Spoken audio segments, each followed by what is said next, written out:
Разгром советскими войсками Квантунской группировки ознаменовал последнее сражение Второй мировой.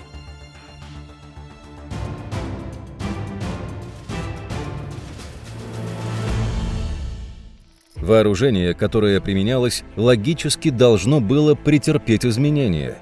Красная армия перевооружилась в ходе войны.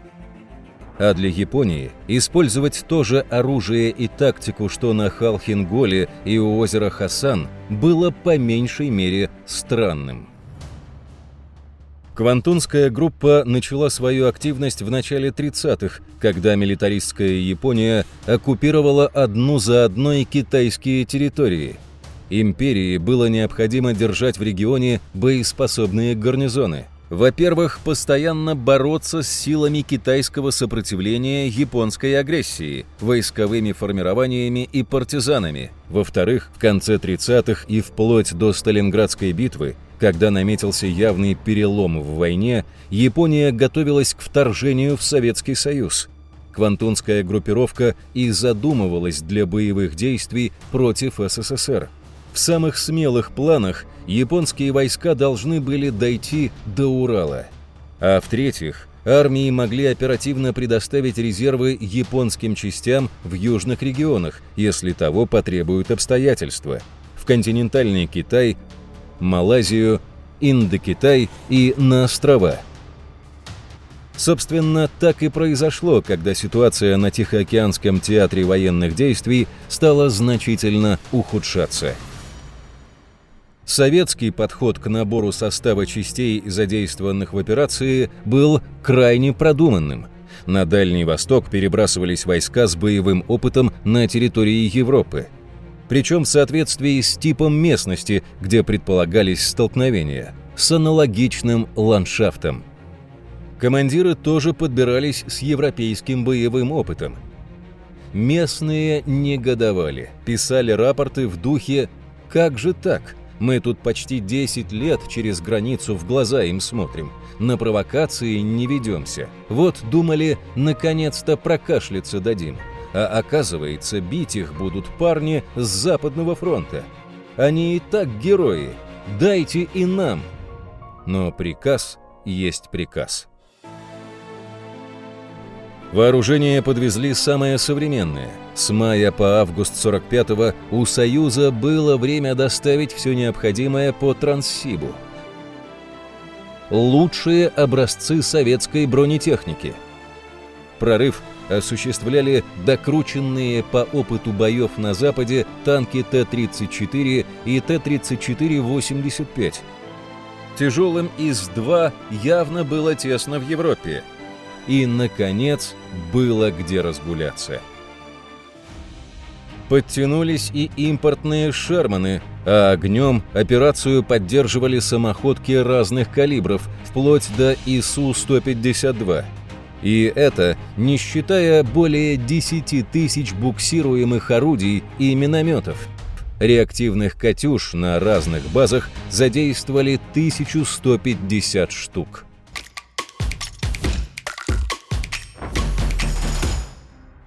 Стрелковое оружие использовалось то же, что и на Западном фронте. Болтовые и самозарядные винтовки, пистолеты-пулеметы, ручные и станковые пулеметы. Изобретать велосипед не стали. Наземные войска поддерживали штурмовики Ил-2 и бомбардировщики П-2 последних модификаций. Новые истребители Як-3, Як-9 и их конкуренты Ла-5 и Ла-7. Бомбардировкой занимались уже порядком устаревшие Ил-4, но их возможностей было вполне достаточно. Впрочем, компанию им составили современные Ту-2.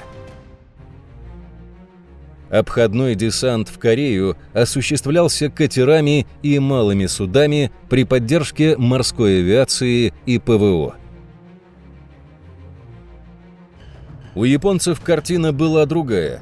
Современную бронетехнику за годы войны они так и не осилили. 1100 японских танков по своим боевым качествам уступали даже тем, которые воплощали в жизнь план «Барбаросса» в 1941 году. Самоходной артиллерии не было вовсе, но, учитывая оборонительный характер боев, это не играло особой роли. Порядка 5500 стволов артиллерии, хоть и устаревшей, все еще представляли опасность. Боевых самолетов у японцев было несколько сотен, тоже не самых новых. Лучшие творения Киро Хадзё и Дзиро Хорикоси производства разных заводов базировались в метрополии, чтобы защищать ее от авианалетов и десантов. А вот стрелковым оружием и транспортом квантунская группировка была вполне насыщена. Верных «Арисак» было достаточно, на складах и в частях было вдоволь оружия 90-й серии, гранаты, ручные и станковые пулеметы. С учетом всех обстоятельств, главным оружием японцы считали свои укрепленные районы. Построили сооружения с дотами, минными полями, линиями траншей, тоннелей и готовых позиций вдоль КВЖД, ведь именно по ней ожидалась атака основных советских сил.